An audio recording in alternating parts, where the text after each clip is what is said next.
Mga igsoon, maayong buntag kanatong tanan. Mga igsoon, siguro nakadungog na kamo sa usa ka panultihon or quotation nga nagingon, "Of all the liars in the world, the worst are our fears."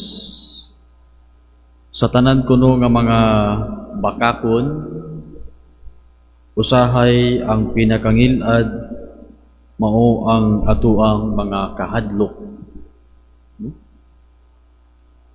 Sa tanan mga bakakon sa kalibutan, ang pinakapahadlok ang pinakangilad mao ang atuang mga kahadlok or mga kabalaka. Dili man kalikayan mga igsuon nga sa atuang kinabuhi niiri sa kalibutan, usahay or sa kanunay aduna kitay kahadlok or mga kabalaka. Kana bitong for example, ug adunay bagyo nga mosulod sa atuang nasud. Moingon ni kanita og bagyo, ang atuang mahuna-huna mabalaka, mahadlok tungod kay pangalan pagani bagyo.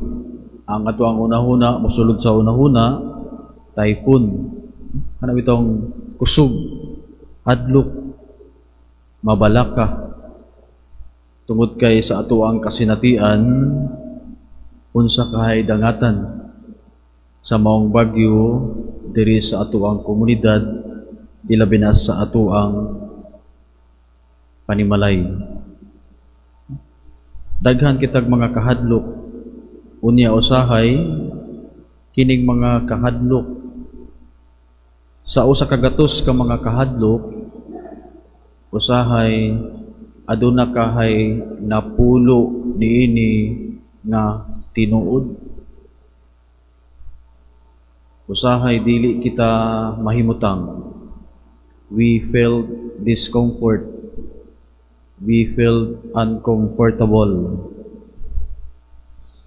Karong panahona, walag tuo ang mga kabalaka or kahadlok, ilabi na diha sa mga social media. Walag tuo ang mga kahadlok, ilabi na diha sa mga radyo, diha sa television. Walag tuo ang mga kahadlok, samot na diha sa atong mga silingan, no? Kanang mga gitawag nato og chismis. Unya kana nga mga kahadlok or kabalaka, makaamgo kita nga makaingon nga unsa man kini, aduna ba kini kamatuoran o ako lamang kining feeling or pamati nga usahay na hadlok or mabalaka. Usahay sa atong kinabuhi, labi na sa atong pangidaron, mabalaka kita or mahadlok kining pulong nga kamatayon. Mabalaka kita.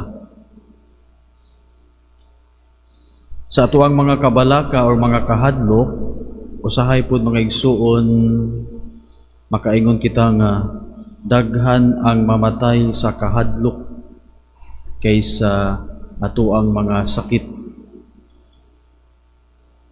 Daghan ang mamatay sa mga kahadlok kaysa mga pangandoy sa kinabuhi. Usahay sa atuang mga kahadlok, maparalyze.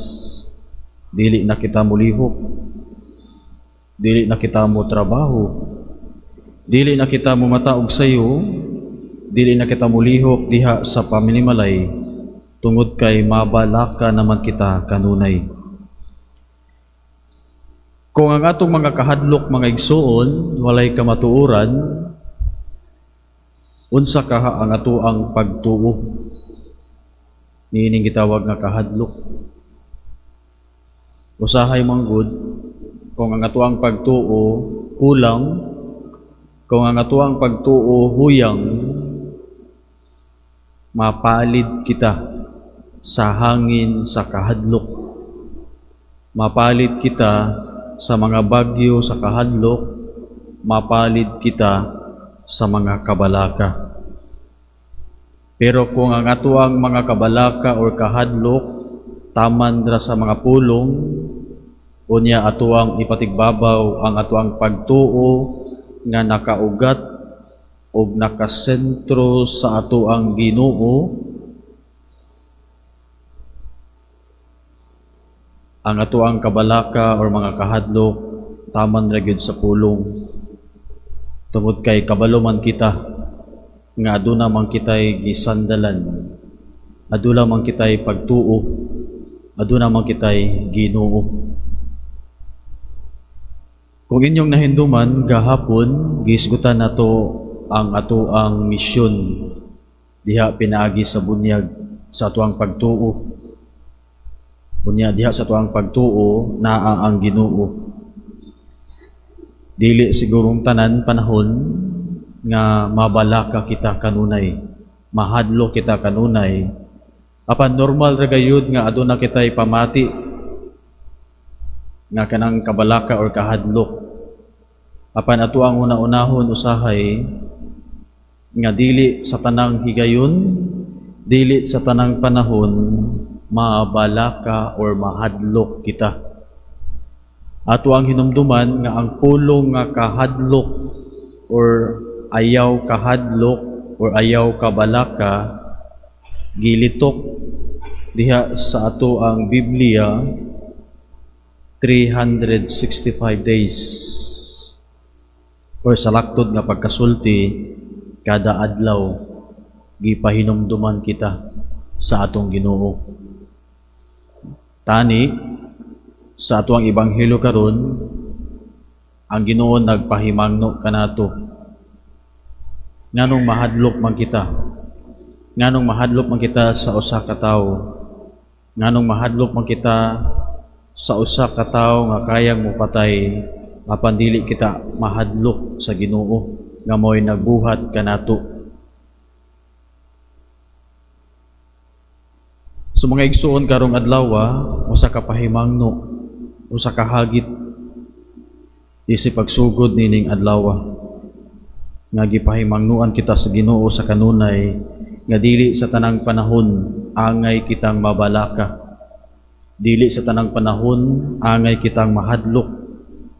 Ang atoa lang ini ato ang dasigon, ato ang atimanon, ang ato ang pagtuo nga naay kaisog,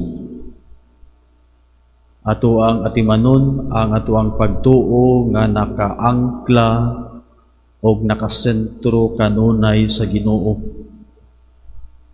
Aron sa ingon ni ana, unsa magmatang sa mga kahadlok, kabalaka sa ato ang kinabuhi, adunay mupakgang tungod kay nakasentro man kanunay ang ato ang pagtuo diha kang Kristo, uban ang pagpanalipod o pangaliya sa ato ang patrona ang Birhen sa Regla. Hinaot paunta.